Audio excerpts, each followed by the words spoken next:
Hello students, welcome to my YouTube channel RSD online classes.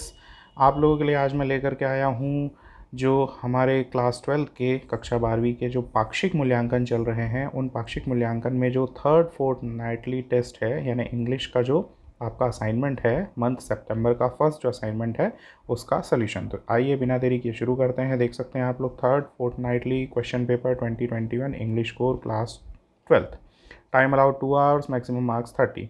General instruction क्या क्या है? All the questions are compulsory. Second जो आपका instruction है वो है separate instructions are given with each section and question wherever necessary. Read this instruction very carefully and follow them. Third है do not exceed the prescribed word limit while answering the question. ठीक है, तो सबसे पहले है आपका comprehension यानी reading skill. उसमें अपन सबसे पहले ये देख लेते हैं कि आपका पैसेज क्या दिया हुआ है। पैसेज के जो डिफिकल्ट वर्ड है उनकी मीनिंग मैं बताते चलूँगा, आप लोग नोट डाउन कर सकते हैं।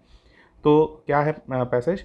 Colour therapy is a complementary therapy for which there is a evidence dating back thousands of years to the ancient cultures of Egypt, China and India. ठीक है, कलर थेरेपी जो एक कॉम्प्लीमेंट्री थेरेपी है यानी चिकित्सा पद्धति है, पूरक चिकित्सा पद्धति यानी मुख्य चिकित्सा पद्धति जैसे आपकी एलोपैथी या फिर आयुर्वेद चिकित्सा पद्धति होती है, उसकी सहायक चिकित्सा पद्धति है, पूरक चिकित्सा पद्धति है। Which there is for which there is evidence dating back thousands of years to the ancient cultures of Egypt, China and India. यानी भारत में और मिस्र में, इजिप्ट में और चाइना में इस पद्धति के उपयोग किए जाने के बहुत सारे एविडेंस यानी साक्ष्य मिलते हैं थाउजेंड्स ऑफ ईयर्स बैक यानी हज़ारों सालों पहले। ठीक है, if we define it in simple terms, colour is a light of varying wavelength, thus each colour has its own particular wavelength and energy. ठीक है, अगर हम डिफाइन करें सिंपल टर्म्स में कलर को, तो कलर क्या है? Colour is a light of varying. Varying यानी कि परिवर्तित जो होती रहती है, चेंज जो होती रहती है। तो ऐसी वेवलेंथ, वेवलेंथ यानी कि तरंग दैर्घ्य, ठीक है, तरंग लंबाई।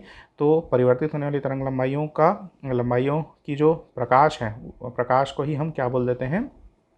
रंग जो है या कलर जो है वो क्या हो रही, क्या चीज़ है? परिवर्तित जो लंबाई वाली प्रकाश है। ठीक है, thus each colour has its own particular wavelength and energy. हर एक कलर का अपना एक खुद का पर्टिकुलर यानी विशिष्ट वेवलेंथ होता है, तरंग लंबाई होती है, और एनर्जी होती है यानी ऊर्जा होती है। ठीक है, सेकंड पैरा में हम आ जाते हैं। Colours contribute energy. ठीक है, कलर्स क्या योगदान देते हैं, क्या प्रदान करते हैं? हमको एनर्जी प्रोवाइड करते हैं, ऊर्जा देते हैं। दिस एनर्जी में भी मोटिवेशनल एंड इनकरेजिंग। ये जो एनर्जी होती है, ऊर्जा होती है, वो मोटिवेशनल हो सकती है यानी कि प्रेरणात्मक हो सकती है, इनकरेजिंग हो सकती है यानी उत्साहवर्धक भी हो सकती है। ठीक है, each of the 7 colours of the spectrum are associated with energy. ठीक है, जो हर एक जो 7 कलर में से हर एक जो कलर होता है स्पेक्ट्रम का, वो किससे एसोसिएटेड होता है? उसकी एक एनर्जी होती है, अपनी खुद की एक एनर्जी होती है। ठीक है, the energy relating to each of the 7 spectrum colours of red, orange, yellow, green, blue, indigo and violet resonates with the energy of each of the 7 main chakras और energy centers of the body। ठीक है, जो 7 colour होते हैं आपके spectrum में VIBGYOR के according, red, orange, yellow, green, blue, Indigo और वायलेट, इन सब की अपनी अपनी एनर्जी होती है। और ये सभी एनर्जीज जो होती हैं हमारे बॉडी के, हमारे शरीर के जो 7 अलग अलग चक्र होते हैं, उनके अलग अलग चक्रों के साथ अलग अलग रंग की ऊर्जाएं जो है वो रेजोनेट होती हैं, मैच करती हैं, अनुनादित होती हैं। ठीक है, colour therapy can help to rebalance and और stimulate these energies by applying the appropriate colour to the body. ठीक है, कलर थेरेपी किस चीज़ में मदद कर सकती है? हमारी रीबैलेंस करने में। ठीक है, या फिर क्या करने में? स्टिमुलेट करने में। स्टिमुलेट करना यानी उत्तेजित करना। किन को? दीज एनर्जीज़ को, ये जो चक्रों की जो ऊर्जाएं होती हैं उनको वो क्या कर सकती है? उत्तेजित कर सकती हैं by applying the appropriate colour to the body. यानी शरीर में हम उचित रंग का प्रकाश डालें तो उससे आप क्या कर सकते हैं? स्टिमुलेशन का काम कर सकते हैं। ठीक है, थर्ड पैरा में क्या लिखा हुआ है? रेड रिलेट्स टू बेस चक्र। ठीक है, यानी लाल जो है वो मूल चक्र से जुड़ा है, ऑरेंज इस स्कैरल चक्र, येलो द सोलर प्लेक्सस चक्र, ठीक है, ग्रीन द हार्ट चक्र, ब्लू द थ्रोट चक्र, थ्रोट यानी गले से गर्दन से रिलेटेड जो चक्र होता है, indigo the brow chakra, brow यानी कि भौं, ठीक है, sometimes refer to as third eye, जिसको हम तीसरी आंख के बारे में भी बोलते हैं, कई बार तीसरी आंख रिफर करते हैं उसको, and violet relates to the crown chakra. ठीक है, तो इस प्रकार से अलग अलग जो चक्र हैं इनसे रिलेटेड अलग अलग रंग जो है वो होते हैं। ठीक है, फोर्थ पैरा में लिखा हुआ है colour is absorb by the eyes, skin, skull, our magnetic energy field or aura, and the energy of color affects us on all levels, that is to say physical, spiritual and emotional. ठीक है, तो क्या बोला गया है? Colour is absorb by eyes, यानी colour absorb होता है, अवशोषित होता है किससे किससे? आइज से, आंखों से, स्किन से, त्वचा से, स्कल यानी हमारी जो खोपड़ी जिसको हम बोलते हैं, शरीर सिर का जो ऊपरी हिस्सा होता है, कठोर भाग, वो आवर मैग्नेटिक एनर्जी फील्ड, ठीक है, यानी हमारे जो मैग्नेटिक एनर्जी फील्ड होता है हमारे शरीर के चारों ओर, जिसको हम बोलते हैं ऑरा। ऑरा यानी कि होती है आभा।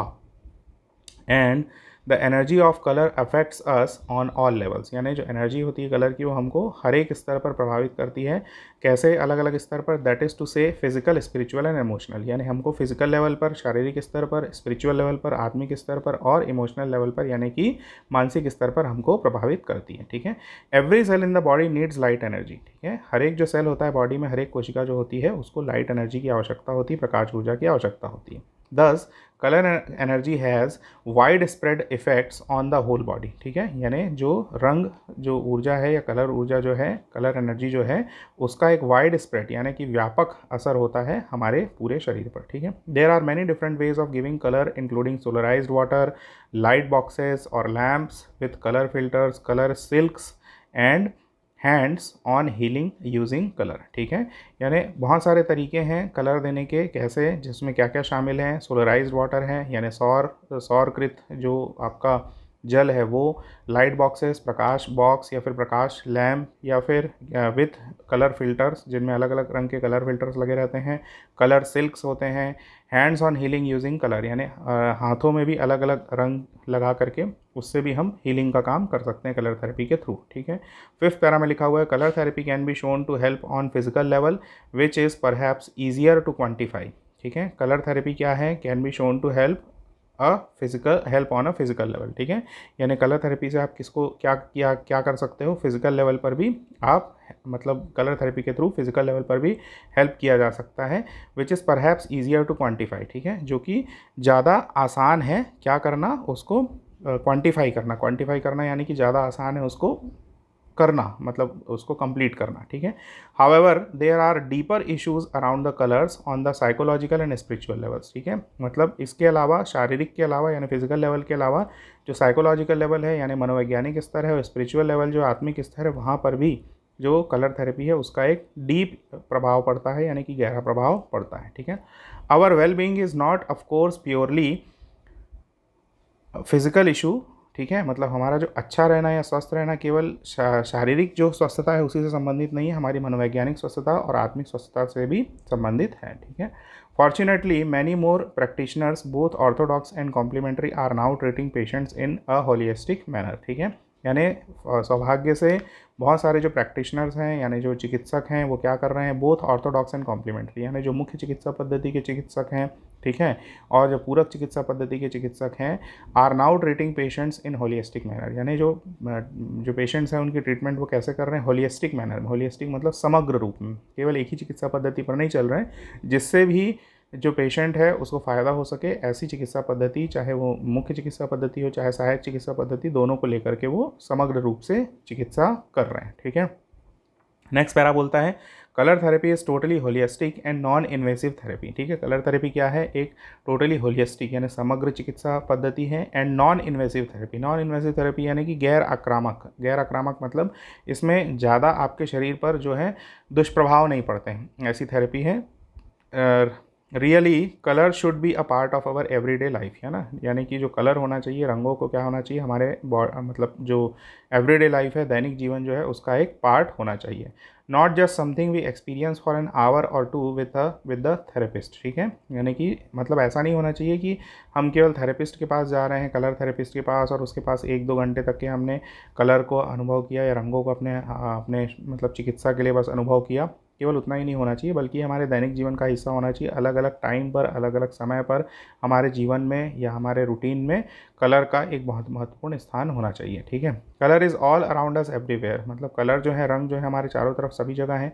This wonderful planet does not contain all the beautiful colours of rainbow for no reason, मतलब ऐसा हो ही नहीं सकता कि इस सुंदर जो जगत में अलग अलग जो कलर हैं, हमको रेनबो के मिलते हैं 7 कलर, वो किसी न किसी रूप में दिखाई ना दे, ठीक है। Nothing on this earth is here just by a chance, everything in nature is here for a purpose, यानी इस धरती पर जो भी चीज़ें उपस्थित हैं उनका यहाँ होने का कुछ ना कुछ एक उद्देश्य है, कोई भी चीज़ ऐसी नहीं है कि जस्ट बाय चांस वो यहाँ पर प्रेजेंट है। कलर इज़ नो एक्सेप्शन, उनमें एक शामिल जो चीज़ है वो क्या है, कलर भी है। All we need to do is to heighten our awareness of the energy of colour, absorb it and see how it can transform our life, ठीक है। यानी हमको किस चीज़ की ज़रूरत है, टू हाइटन करना यानी बढ़ाना, ठीक है, आवर अवेयरनेस, हमारी जागरूकता का स्तर को बढ़ाना, किस बारे में, of the energy of the colour, यानी कि रंगों की ऊर्जा के बारे में, उसको एब्जॉर्ब करना चाहिए, हमको अवशोषित करना चाहिए, and see how it can transform our lifes, यानी देख सकते हैं हम ऐसा करके कि किस तरीके से हमारे जीवन में परिवर्तन आ सकता है, ठीक है।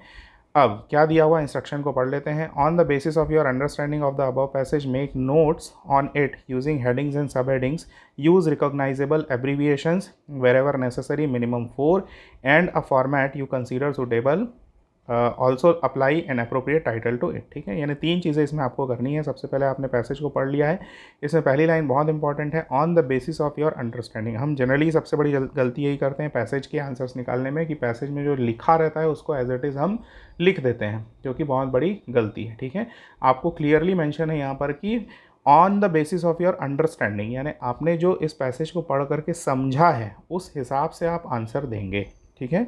फिर क्या बोला गया है, मेक नोट्स ऑन इट, ठीक है। तो नोट्स कैसे बनाए जाते हैं, कोई भी पैसेज आप पढ़ते हैं, कोई भी कंपोजिशन पढ़ते हैं, कोई भी आर्टिकल आप पढ़ते हैं, तो उसको पढ़ने के बाद उसमें जो जो मुख्य बातें हैं, मेन हाइलाइट्स हैं, ठीक है, उनका आप नोट्स बनाते हैं, ठीक है। तो उसको आप कैसे डिवाइड करते हैं, हेडिंग्स आप डालते हैं, यानी जैसे आपके इस पूरे पैसेज में कितना है, 6 पैराग्राफ हैं, तो हर एक पैराग्राफ की अपनी एक खासियत है, उस पैराग्राफ में किसी एक पर्टिकुलर टॉपिक के बारे में बताया गया है, तो वो आपकी हेडिंग हो गई।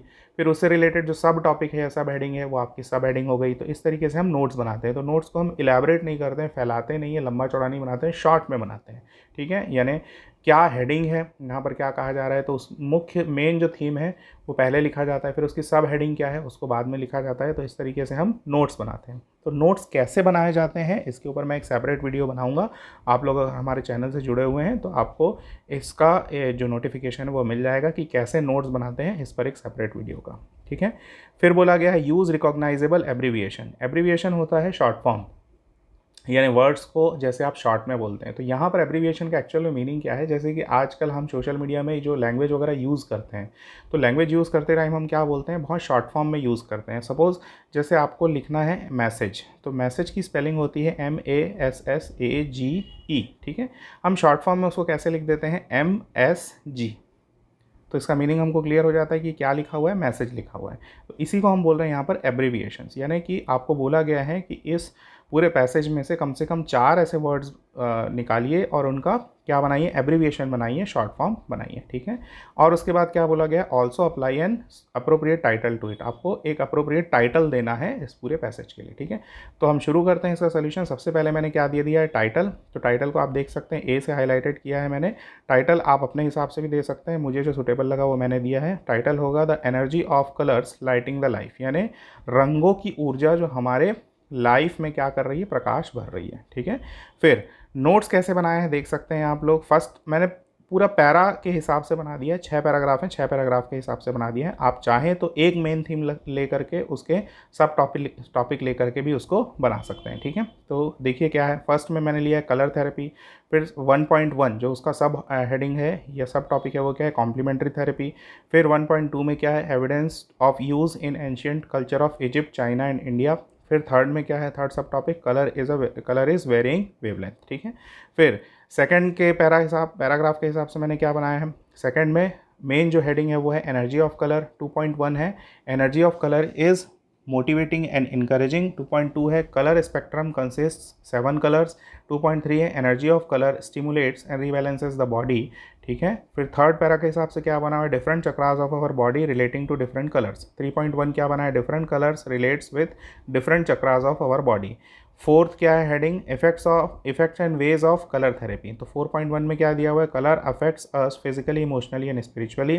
4.2 में क्या दिया हुआ है, जो मेथड्स हैं कलर देने के बॉडी को वो हैं water, light, boxes, lamps with colour filters, colour silks are some of the ways of giving colour to our body, ठीक है। नेक्स्ट है colour therapy in holistic manner, ठीक है। तो 5.1 क्या है, colours affect us in spiritual and psychological manner, so it has become an important part of holistic treatment, ठीक है। सिक्स्थ क्या है, colour can transform our life. तो 6.1 क्या दिया है मैंने, colours can transform our life even if we just absorb energy of colours which are present all around us in this beautiful planet, ठीक है। तो यहाँ पर आपके 2 पार्ट खत्म हुए, आपको टाइटल मिल गया और नोट्स कैसे बनाना है ये आपको पता चल गया। फिर से मैं बोल रहा हूँ कि नोट्स कैसे बनाए जाते हैं किसी भी कंपोजिशन को देख करके, इसके लिए मैं एक सेपरेट वीडियो आप लोगों के लिए बनाऊँगा। हमारे चैनल में आप लोग जुड़े रहिए, चैनल को सब्सक्राइब करके रखिए, जैसे ही नया वीडियो आएगा आपको नोटिफिकेशन से पता चल जाएगा, ठीक है। एब्रीविएशंस देख सकते हैं, मैंने बताया था एब्रीविएशंस यानी शॉर्ट फॉर्म, तो देख सकते हैं जो शॉर्ट फॉर्म है वो मैंने पहले लिखा है, उसके बाद जो ओरिजिनल वर्ड है वो मैंने बाद में लिखा है। जैसे फॉर एग्जांपल कॉम्प्लीमेंट्री एक वर्ड है, तो कॉम्प्लीमेंट्री को आप किस तरीके से लिख सकते हैं, CMPLEMNTRY, तो पढ़ने में ये कॉम्प्लीमेंट्री ही लग रहा है, ठीक है। उसी तरीके से दूसरा जो आपने लिखा है पर्टिकुलर, पूरी स्पेलिंग है PARTICULAR, लेकिन शॉर्ट में कैसा हो गया PAPRTICLAR, ठीक है। वैसे ही मोटिवेशनल है MOTIVATIONL, इसको आपने शॉर्ट में कैसे लिख दिया, मोटिवेशनल यानी MOTIVASNL, ठीक है। फिर एसोसिएटेड ASSOCIATED ठीक है। तो इस तरीके से आपको एब्रीविएशंस बनाने हैं, ठीक है। तो मेरे ख्याल से ये बहुत आसान चीज़ है, इसको आप लोग समझ सकते हैं। तो यहाँ पर हमारा फर्स्ट पार्ट खत्म हुआ। सेकंड पार्ट में क्या बोला गया, right a summary of the passage in about 80 words, ठीक है। तो समरी आप लोग देख सकते हैं, मैंने एक जो जनरल समरी है उसका आउटलाइन आपको दे दिया है। क्या, colour therapy is an ancient therapy which was being widely used in ancient Egypt, India and China, ठीक है।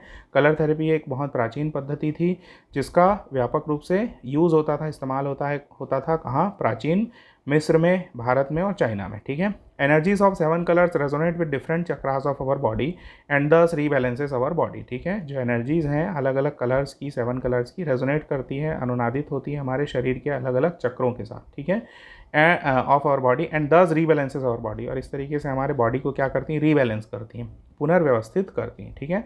Colours affect our body spiritually, emotionally and physically, ठीक है। कलर्स हमारे जो शरीर को कैसे अफेक्ट करते हैं, स्पिरिचुअली, इमोशनली और फिजिकली अफेक्ट करते हैं। Solarised water, light boxes, lamps with colour filters, colour silks and various ways of giving colour to our body, ठीक है। तो ये जो अलग अलग तरीके हैं, कौन कौन से, सोलराइज्ड वाटर, लाइट बॉक्सेस, लैम्प्स या फिर कलर फिल्टर्स जो हैं और कलर सिल्क्स जो हैं, ये सब अलग अलग तरीके हैं क्या करने के, हमारी बॉडी को कलर देने के। Colour therapy is a totally holistic and non invasive therapy, ठीक है। कलर थेरेपी क्या है, एक होलिस्टिक थेरेपी है, ठीक है, और नॉन इन्वेसिव थेरेपी। तो ये मेरे हिसाब से एक समरी हो गई।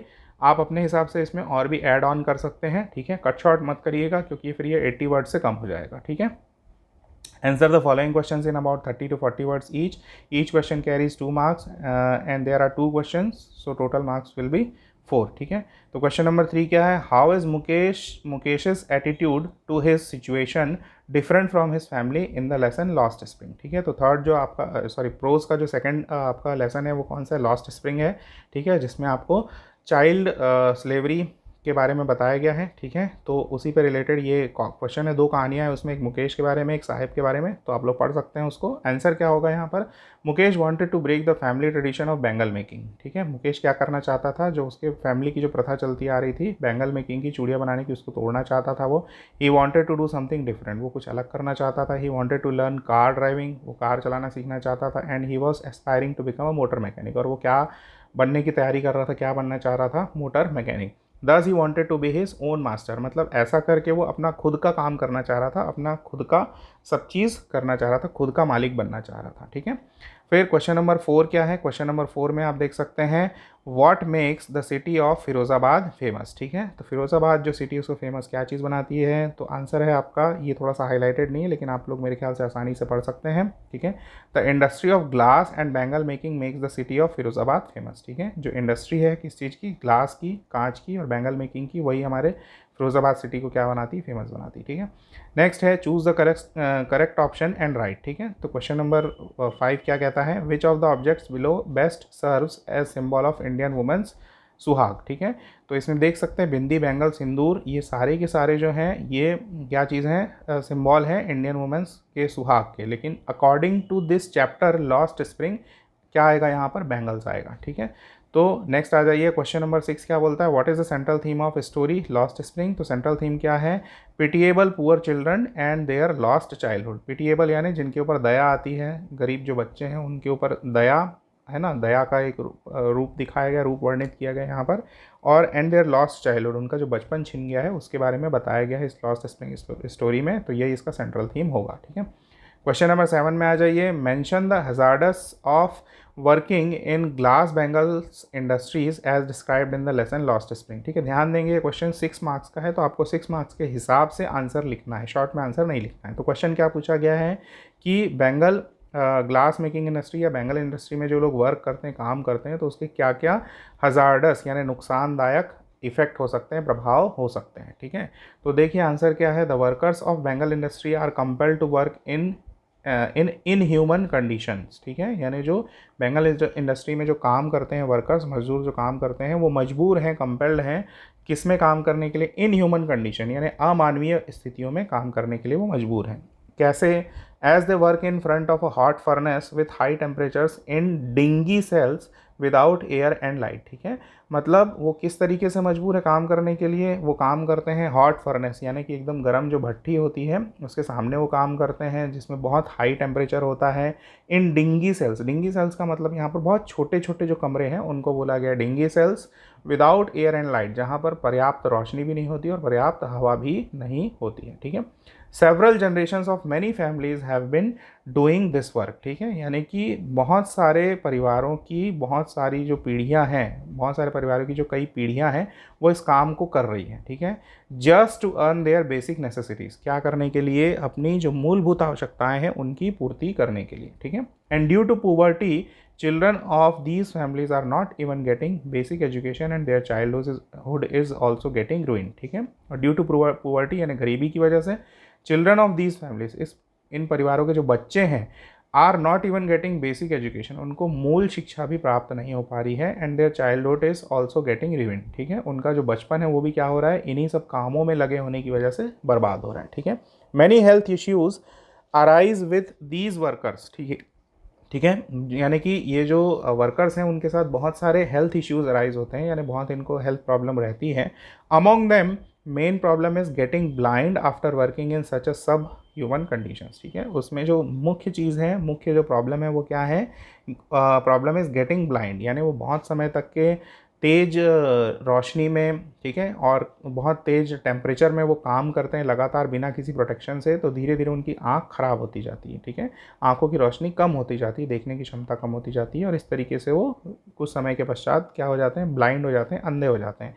तो these are the hazards of working in the glass bangle industry. तो ये सब नुकसान है ग्लास बेंगल इंडस्ट्री में काम करने के, यानी ना केवल उनको हेल्थ इश्यूज़ हो रहे हैं बल्कि उनकी पुअर्टी भी दूर नहीं हो रही है, इसके अलावा उनकी कई जनरेशन्स जो हैं वो बर्बाद हो रही हैं, उनका चाइल्डहुड बर्बाद हो रहा है, ना उनको बेसिक एजुकेशंस मिल पा रही हैं, आज भी वो वहीं के वहीं हैं। तो ये सारे हजार्डस हैं किस चीज़ के, of working in the glass bangle industry. ठीक है, नेक्स्ट पे आ जाइए, question number 8। Education has always been a noble profession, our ancestors received their learning at gurukuls and ashram. Education हमारे लिए हमेशा एक नोबल प्रोफेशन रहा है, पवित्र जो है कहना चाहिए कार्य रहा है। आवर एंसेस्टर्स, हमारे पूर्वज जो हैं, received their learning at gurukul and आश्रम, यानी उन्होंने अपनी जो लर्निंग है, यानी जो सीखा है, जो पढ़ा है, वो कहाँ पर सीखा है, गुरुकुल में, आश्रमों में। Even in the near past pathshalas schools were associated with places of worship. आज से कुछ साल पहले तक के, 20-30 साल पहले तक के जो पाठशालाएँ होती थी या जो प्राथमिक स्तर के जो स्कूल होते थे वो किससे जुड़े हुए होते थे, प्लेसेस ऑफ वर्शिप, यानी पूजा के स्थान से जुड़े हुए होते थे। Today education is fast becoming commercialise. ठीक है, आज जो है शिक्षा का क्या हो रहा है, कॉमर्शलाइजेशन हो रहा है, व्यवसायीकरण हो रहा है। Parents have to spend a lot of money on coaching classes, tuition fees etcetera. ठीक है, यानी पेरेंट्स को क्या करना पड़ रहा है, स्पेंड करना पड़ रहा है बहुत सारा पैसा, किस पर, कोचिंग क्लासेस पर और ट्यूशन फीस पर। ठीक है, अब ये मेन थीम आपको यहाँ पर दे दिया गया है। ठीक है, तो क्या बोला गया, write an article in 150 to 200 words on the state of education today. You are Aman and और Anamika, word limit should be 150 words. ठीक है, तो ये 10 नंबर का क्वेश्चन है, तो आपको कम से कम 150 वर्ड में इसका आर्टिकल जो है वो आपको लिखना है। ठीक है, तो आर्टिकल भी कैसे लिखा जाता है ये हमारे एक स्टूडेंट ने पूछा हुआ है कमेंट सेक्शन में, तो आर्टिकल कैसे लिखा जाता है उस पर भी एक सेपरेट वीडियो बना करके मैं डालूंगा, तो हमारे चैनल के साथ जुड़े रहिए, सब्सक्राइब करके रखिए, जैसे ही कोई नया वीडियो आएगा आपको उसका नोटिफिकेशन मिल जाएगा। तो स्टार्ट करते हैं, द स्टेट ऑफ एजुकेशन जो आर्टिकल लिखा हुआ है उसको समझ लेते हैं, क्या लिखा हुआ है यहाँ पर। द मीनिंग ऑफ एजुकेशन, अच्छा एक बहुत इंपॉर्टेंट पॉइंट जो है ये, हालांकि मैं डिस्कस करूँगा जो आर्टिकल्स कैसे बनाते हैं उस वीडियो में, लेकिन अभी जान लीजिए जो थीम आपको दी गई होती है, यानी जो आपको स्टेटमेंट कह सकते हैं आप, या जो थीम दी हुई है क्वेश्चन में, वो वर्ड्स, वो लाइन्स या वो थीम जो है वो क्लियरली आपके आर्टिकल में आनी चाहिए। ये बहुत इंपॉर्टेंट पॉइंट है, इसका ध्यान रखेंगे, ठीक है। हाँ, तो देख सकते हैं the state of education today, ठीक है। The state of education today, यहाँ पर टुडे इंक्लूड कर लेंगे आप लोग। The meaning of education is overall development of a child, it embellishes the child with responsibility, sensitivity and decency, ठीक है। मीनिंग जो एजुकेशन का वो क्या है, ओवरऑल डेवलपमेंट होना चाहिए चाइल्ड का, पूरा संपूर्ण समग्र विकास जो है चाइल्ड का, बच्चों का, वो उसका मतलब होता है शिक्षा, ठीक है। इट एम्बेलिशेस मतलब ये क्या करता है, किस चीज़ पर फोर्स करता है, किस चीज़ पर जोर डालता है, द चाइल्ड विद रिस्पॉन्सिबिलिटी यानी बच्चों में ये क्या, सेंस ऑफ रिस्पॉन्सिबिलिटी यानी जिम्मेदारी की क्षमता, ठीक है, सेंसिटिविटी संवेदना, ठीक है, और डिसेंसी यानी सादापन जो है वो सब जगाने की कोशिश करता है, वो सब उन बच्चों में डेवलप करने की कोशिश करता है। Providing education has always been a noble profession, यानी कि शिक्षा देना हमेशा क्या रहा है, एक नोबल प्रोफेशन रहा है। Our ancestors receive their learning at gurukul and ashram, तो ये लाइन आप पूरी की पूरी थीम में पढ़ चुके हैं, ठीक है। तो यहाँ से ये पूरा even in the near past pathshalas schools were associated with the places of worship, today education is fast becoming commercialise, यहाँ तक का पूरा मेन थीम से लिया गया है। अब आगे देखिए क्या है, ये आप इस आर्टिकल को कंटिन्यू कर रहे हैं कैसे। Modern education is producing only degree और diploma holders in various fields, ठीक है। जो आधुनिक शिक्षा पद्धति है वो क्या कर रही है, केवल डिग्री या फिर डिप्लोमा होल्डर्स को प्रोड्यूस कर रही है अलग अलग क्षेत्रों में।